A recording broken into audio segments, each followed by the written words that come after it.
Connect Leadership Harrisburg to the Boys and Girls Club for the March 2011 session for the Community Leadership Series class. So that was nice to be able to help out with that. I would say don't be afraid to step up to leadership. And the reason I say this is because within you and within the networks that you have more than enough resources to do whatever you put your mind to. The other thing I would say is participate in as many community service projects as you can. Always smile. And don't be intimidated by anyone. Chances are, if for some reason you are, they may be more intimidated by you. Isn't that amazing? Don't be intimidated. And I agree. I think being intimidated by something other than a lion at 10 paces is a waste of imagination. Tracy, you are truly one of the bravest women I know. And most people would think the next leadership dimension, engaging, is about getting involved, which we've been talking about. But knowing you as I do, you're going to take us to another level. And so, care to share what your thoughts are? Sure. Well, I've been asked to talk about the engaging dimension of leadership. And I'm going to ask you to think about that not as an adjective, she's got an engaging personality, but to think about it as a very active verb, and engaging, in fact, in your own destiny, finding your own clear, confident voice, and being able to embrace instead of be fearful of taking risks and doing things perhaps that you haven't done before. I am a corporate spokeswoman, and I love being a corporate spokeswoman. I love speaking on behalf of issues and institutions in which I believe deeply. My responsibilities include things like press relations, reputation management, and crisis communications, everyone's favorite in my business, crisis communications. So I speak publicly on issues ranging from severe product recalls to labor agitation, to crimes on the property, and to most recently, for example, protesters unhappy with the price we were paying for tomatoes. Sometimes it feels like you carry the weight of the company's reputation on your shoulders. And what I wanted to talk a little bit about today was how you face that, how you slough that off, and how we as women in particular may not be natural risk takers. So I don't know if you might agree with me, and the 11 gentlemen in the room, I don't know if you'll agree with me, but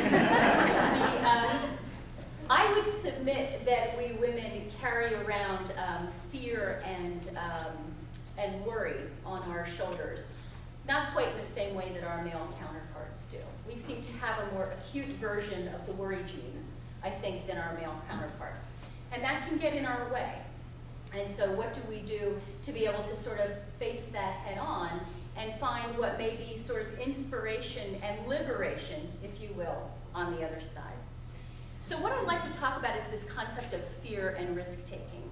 And you know, women sleep with fear and worry, or we don't sleep because of it.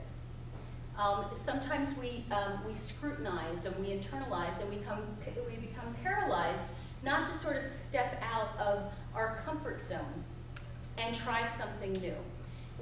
If we don't allow fear to paralyze us to taking risks and taking on certain challenges, like I said, I think we can find incredible confidence and courage, as well as that character that we've been talking about on the other side. So my call to action today is to try that on for size. And I'm going to give you a couple of recent examples or experiences, adventures, recent adventures that I had. 3 years ago, I jumped 150 feet off the Karawa Bridge outside of Queenstown in New Zealand. Now, you might say that was a pretty big risk to take, but at the site of the original commercial bungee jump, where people were lined up for the adrenaline rush that was promised, you bet, I would submit to you that that was really pretty calculated for my actuarial friends, because they haven't lost anybody yet, and really pretty benign.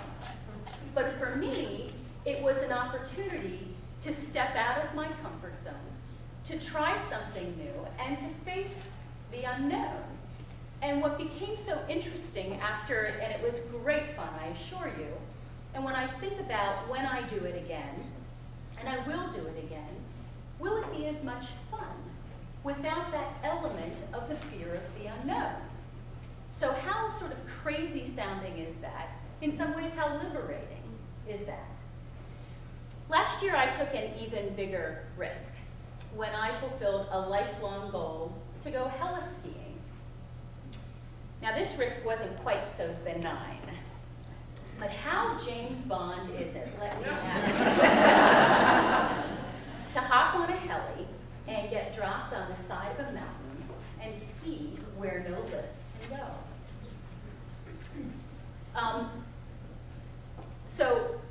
So here I was on the side of a mountain, my idea, by the way, and the weather was changing. So what I learned that morning as we set out to do this was heavy weather was moving in, and we would not be skiing out in the open, but we would be skiing in the steep and the deep and the trees. And fear settled in. So there I was at 8,000 feet with nowhere to go but down. You know, in fact, my whole day was spent fighting the head game that fear was playing with me. And it wasn't about ability. I'm a good skier. I'm not a backcountry skier, but I certainly had the ability to do this. But it was all about letting fear and worry sort of take control and what that did to my day. So I did survive. I pointed my skis down. I got there. And it's interesting, again, to tell the story and think about what you learn when you get to the other side. So part of the willingness, I think, to take a risk in the first place, especially for we as women, is to ask yourself, what are we so afraid of? And I have this saying, and I think it's up there. I think I made this up because it's not very elegant. It's not world peace, and nobody's going to die. And it kind of gives me some context, if you will, as you look at your own life and your decisions, and it helps, unless, of course, it is world peace. And somebody could die. Thanks, Nobody died on the side of that mountain.